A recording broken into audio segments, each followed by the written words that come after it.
ሰው አላህን ሲረሳ እንዲዋረድ አላህ ያደርገዋል፣ እንዲዘግጥ አላህ ያደርገዋል። በዚህ ነገር ላይ የተፈተኑ ሰዎች ጠንቋይ ቤት በመሄድ የልጆቻቸውን ህይወት አበላሽተዋል። ጠንቋይ ማለት አጭበርባሪ ሌባ ነው። ወላሂ ልጄ ታመመብኝ ስትል እናት መጣ ተጨንቃ አምጫትኛ ጋር አንድ ሳምንት እዚህ ትታከማለች ይላል። ምን ሊያረጋት? ሊጫወትባት እኮ ሌላ አይደለም። ህይወቷን አበላሽቶ ከአላህ ውጭ ወላሂ ማንም ሊያድን በሽታን ሊገፈትር የሚችል ማንም የለም።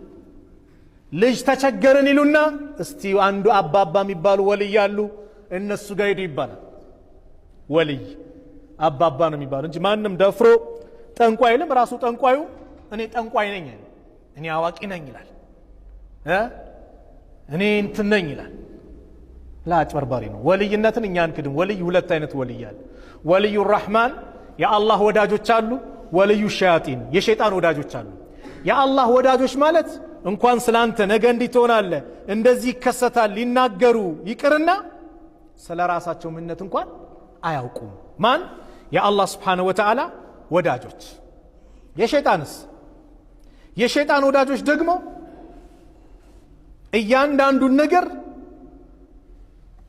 ሲለፈልፉታል።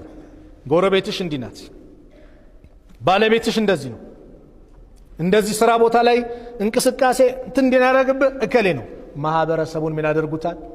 ያባሉታል። ወልይ ማለት ሌላ አይደለም። الذين آمنوا وكانوا يتقون። ወልይ ማለት በአላህ ያመኑና አላህን የተጠነቀቁ፣ አላህን አምኖ አላህ የከለከለውን የተከለከለ፣ ያዘዘውን የታዘዘ የአላህ ምንድነው? ወዳጅ ነው። ወልይ ማለት ይሄ ነው በቃ። ግን የሸይጣን ወልዮች ወዳጆች ሰዎችን በዚህ መልኩ ያጣላሉ። ሰሃቦቹ አንድ ቀን እናታችን አይሻ ረዲየላሁ ዐንሃ ስትናገር ሰአለ ረሱሉላህ ሰለላሁ ዐለይሂ ወሰለም ኡናሱን አኒል ኩሃን፣ ስለ ጠንቋዮች ጠየቋቸው ነቢዩን ዐለይሂ ሰላቱ ወሰላም። ሰዎች ለይሱ ቢሸይን አሉ፣ እሱ እኮ ምንም አይደሉም፣ እዚህ ግባ የሚባሉ አይደሉም አሉ ነቢዩ ሰለላሁ ዐለይሂ ወሰለም። ሰሃቦቹ ምን አሉ? ፈቃሉ ያ ረሱለላህ إنهم يحدثون أحيانا بشيء فيكون حقا። እነሱ ካና እንዲሆነ አንዳንድ ነገር ይነግሩንና እውነቱን እናገኘዋለን ብለው ተናገሩ ሰሃቦች። የዚህ ጊዜ እቺ እውነት ምን እንደሆነች ነብዩ እንዲህ ብለው ተናገሩ። فقال رسول الله صلى الله عليه وسلم تلك الكلمة من الحق يخطفها الجني فيقرها في أذن وليه فيخلطون معها مئات كذبة. متفق.